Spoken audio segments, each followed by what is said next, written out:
Liverpool 4, Arsenal 0. Welcome along to the Debrief live here on the Blood Red YouTube channel with myself, Guy Clarke, and Theo Squires at Anfield. The Reds blasting the Gunners away at Anfield as Klopp puts Arteta back in his place. Sadio Mane, Diogo Jota, Mohamed Salah and Takumi Minamino all on the score sheet for the Reds.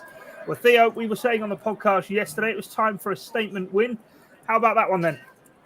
For the second, thirds of the game, yes, especially like the first third of it, it was a bit tepid.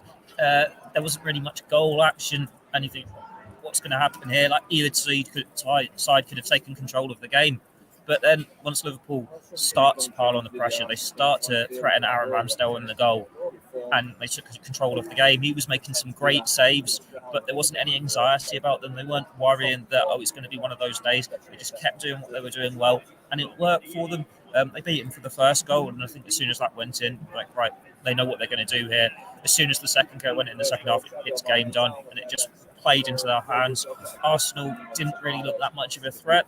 It kept them quiet for the first half hour, but the rest of it, Liverpool were in control. Such a stark contrast to what we saw from them before the international break against West Ham, where they looked really tired and they couldn't put a string of passes together, never mind threaten the goalkeeper. Now, so many good attacks, players on form, the midfield was superb. And you think that's been the doubts, and they've got not many players left to play in that midfield, and they could go and put a performance like that. The Gunners were outgunned. Liverpool were just, they're not even at their very best, but they did what they needed to do, and they needed that response. They needed to put out that statement. And when you look at the results around the division today, it was must win for Liverpool before kick-off. Like, there's a big gap with Chelsea already, but there was a chance to get back above West Ham, to narrow it on Man City. I think they've leapfrogged them today, but City still have to play. And then you got United have lost, so there's a gap there. Arsenal losing here, there's a gap there. So it's taking that stand and making sure you've got that claim on top four, top three, and now it's just focusing on staying in touch within Chelsea and Man City and making sure it is three teams in the title race through as long as possible. There is a gap, but Liverpool, when they play like this, you wouldn't back against them closing it. You just want more days like this than the days against West Ham. Yeah, that was the case, wasn't it? If going into the international break and the manner of that defeat at West Ham United, it kind of felt doom and gloom. And was the defence there to be got at? The midfield questions coming into this one, but actually, Liverpool, as we so often see when the backs are against the wall, that's really when the performances come out. And you mentioned Chelsea there, their result today going away to Leicester, the manner of their performance as well. That was very, very complete. And you can imagine, obviously, that game kicking off a full 5 hours before the Liverpool one, that Liverpool will have been well aware of what happened in that game. It's not like a 3 o'clock where they just bounce straight into their game off the back of it, and themselves putting down a statement as well tonight. Yeah, it was a statement from Liverpool, and it's one they needed to make. I think if you're looking at this Premier League title race, you find Chelsea intimidating at the moment. They're the team going out, getting results, and they've had injuries themselves. Granted, not as many as Liverpool, but they've still found a way to get the wins and to stake this claim. They've got a point here back in August with 10 men, and if that could be costly in the title race, you just need to, when a side puts out a statement, send out one yourself. And that's what Liverpool have done today. I think I said on the in our blog before kickoff, what would be the dream scenario? Well, you want a comfortable win. You want Salah back in the goals. You want to get through it with no injuries. You want your midfielders to step up and perform. And you want them to win well enough that one of the kids comes on for a debut. And it was boxes ticked galore today. It's just everything Jurgen Klopp would have wanted before kickoff happened. And you even got Takumi Minamino getting his first Anfield goal as well. Just the cherry on top of their cake. Yeah, you mentioned youngsters getting on for a debut. I was actually going to say, I thought you were going to miss off that and say Tyler Morton coming on for a Premier League debut. Great moment for him getting the last 7 minutes of the game. Let's dissect it then a bit more. And I have to say, having watched on, to me, that the big moment the game seemed to shift was not only when Liverpool finally breached Aaron Ramsdale's extendable arms to actually find a way through and open the scoring before half-time through Sadio Mane, but was even prior to that was the touchline altercation between Jurgen Klopp and Mikel Arteta. Anfield seemed quiet. It seemed downbeat, which normally for the night games, it sort of comes alive. But it was that moment, really, that brought Anfield to life. And that obviously gave Liverpool the 12th man that really helped. Yes, spot on. Like if you're hearing it there on the TV cameras, imagine how loud it was for us here.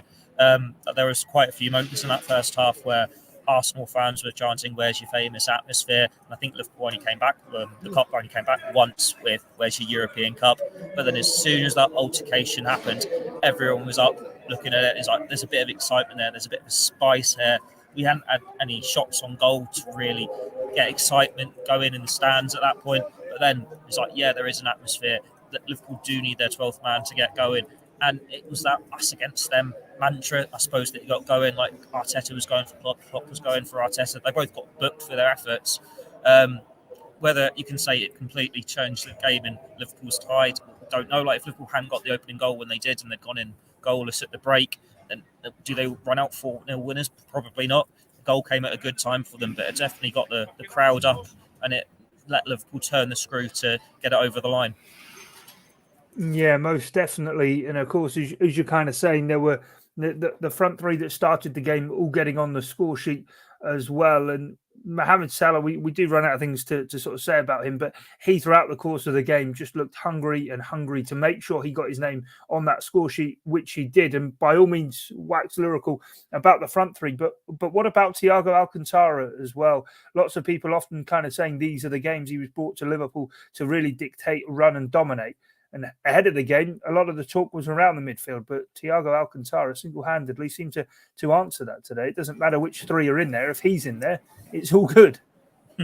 Yeah, I'll start with Salah. It's one where he's definitely taken his game up another level. Like we've seen times in the past where he's not scored early on or he's been on a little bit of a drought and he's just shooting on sight. He's desperate for that goal and he will try and do it all on his own. But this year, there's that added maturity on him. Like, there's no doubt that he's going to score at some point. Like, as soon as Liverpool are on form, I think Mohamed Salah is going to score on this. He always seems to score against Arsenal anyway.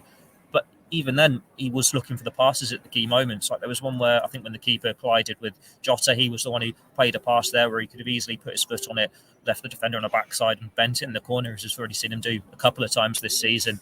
But there's just something about the front three with Salah in it at the moment. They're linking up so well. It's not just an individual dragging him through games. It is when they're all in sync. The team are playing well. But the midfield, as I mentioned at the start, they were superb. I've said to Gorsty and Doyley side of me, which one of them do you actually think stands out more? Because you could go to praise one of them. You know, actually, Fabinho was really good. Actually, Oxlade-Chamberlain was really good. All three of them put in a big performance when it was needed. And they all complemented each other really well. Like every time Fabinho thundered into a sliding tackle, left Lacazette on his backside a few times. There was a really important one on Aubameyang. I'm not sure if that was before the altercation in the first half or not, but that again got the crowd going. And it's like those sorts of moments can help change a game. There was the near post block from Oxlade-Chamberlain, wasn't there, when Saka got the header as well? The defensive work, I think, from Ox really today, actually, I just say there was really, really applaudable. The pressing from them all as well. Like they were all running back and getting their tackles in, and they just wanted it more. It's like they had a point to prove. Like in the West Ham game, Liverpool midfield was lacking. It looked tired. They were bystanders. And I'm guessing when you've had 2 weeks, that hurts. And there's that all the talk about the midfield when you're doubting players of this ability, like a Thiago Alcantara. They had a point to prove. And it's probably helped them that Thiago and Oxlade-Chamberlain didn't have to go and play for their countries. They could have a few days off. They could work with Klopp on the training ground. But they put in a response today. It wasn't just Liverpool putting in a statement. It was those two players in particular as well. With Fabinho being superb as this anchor man behind them, they were just left free to do what they're good at. Thiago spraying the ball around, being this dictating playmaker. Oxlade-Chamberlain running forward at men, combining on the wing, getting crosses in, getting into the box. He was unlucky not to get on the score sheet. There was a couple of blocks on him, but it's the best we've seen him play in so long. And when there's those question marks about his Liverpool future with his contract up in, I think, 2023, well, these are the performances you want from him to say, actually, he's got a future at this club. Whether he is happy being in this bit part role, like when he gets a run of games, he can do it. How often is he going to get a run of games? And then it's the argument of, has he only been able to step up today because it's his former club? But on the day, it is enough. He's put in a great performance, as has Thiago, as has Fabinho, and it has played a huge part in Liverpool running out 4-0 winners. Yeah, most definitely. Before we wrap things up, then we've spoken about an awful lot of the players in the team. I think Trent, 2 assists for him on the night as well. But if I had to push you, Theo, off the back of that, a 4-0 win over Arsenal at Anfield, who would be the star man today, the man of the match that you'd be picking out? Ooh, it's a tough one. I was going for OxladeChamberlain or Fabinho. Like Fabinho was superb. He was crucial to everything in the middle of the park. But OxladeChamberlain, it was such an improvement for him. You expect Fabinho to do what he did today. It's just part and parcel of his game. Yeah, he might have the odd off moment in some matches, but when he's on form, this is how he plays. Whereas OxladeChamberlain, you've been waiting for him to have a moment like that, and it's not happened for him. So it was a big response for him. But yeah, those are the two that stood out for me. But then you can't take anything away from Thiago or Mohamed Salah, or Diogo Jota or Sadio Mane or any of the back four. It was a good team performance once they got going and they got the job done. It got them right back in the title mix. I think that's second now, depending on what City do tomorrow. Fasten your seatbelts. It's going to carry on being an exciting season. Yeah, it certainly does look as though that is going to be the case. I'd have to say for me, Mohamed Salah, you can't look all too far past him. Thought Diogo Jota was fantastic, and the aforementioned Thiago Alcantara could pretty much put the names in a hat and pick out any one of them, other than Alisson, who had precious little to do, other than a big save actually from Aubameyang. I think it was 2-0 at that point, would have made it maybe a bit more interesting before the end, as you're kind of getting clobbered there at Anfield. Theo, before we wrap up, I will just wind down here on the debrief on the Blood Red channel from myself, Guy Clarke, and Theo Squires. Thanks for joining us. Jurgen Klopp's full post-match press conference to come here on the channel, as well as the thoughts of Mikel Arteta. It'll be interesting to hear from him after that kerfuffle on the touchline. And in many ways, Theo, I suppose, kind of replicating his master Pep Guardiola. Yeah, it's just something about angry Spanish managers coming to Anfield. It makes you wonder what's Rafa going to be like when he makes his return here. But yeah, like master, like apprentice, not quite wagging his finger in the same way, but I don't think we've seen Pep square up to Klopp that way. No, it was very brave. It was very brave indeed. But anyway, that's all we've time for here on this edition of the debrief. From myself, Guy Clarke, and Theo Squires. Thanks for your time and your company. It's bye for now.